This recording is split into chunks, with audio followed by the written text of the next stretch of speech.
In this video, I'll show you how to add Google Tag Manager code to our WordPress site without using a plugin. This is a straightforward process but requires editing your theme files, so let's dive in. First, kindly search for Google Tag and then click the tagmanager.google.com and then select your container, or you can just click the Create Account button. So in this case, I'm going to create an account. Input the necessary information in here. So for the container setup, just paste the URL link from your WordPress website.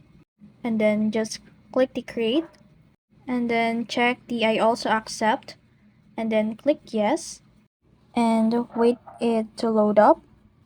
And now it will show you the install Google Tag Manager. Copy this and then copy the code. For the first code, you'll need to paste it on the header, and then for the second code, you'll need to paste it on the body section.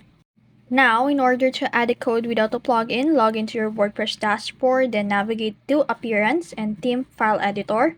Always back up your site or use a child theme before making changes. Then, in the editor, locate the header.php file and then paste the Google Tag Manager head code immediately after the head tag. And then next, find the footer.php file, paste the Google Tag Manager body code immediately after the opening body tag.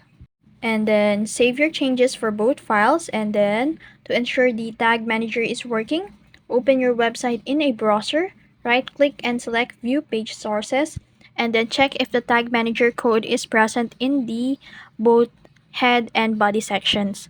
Alternatively, use Google Tag Assistant Chrome extension to verify the installation. And that's how you add Google Tag Manager code to WordPress without plugin.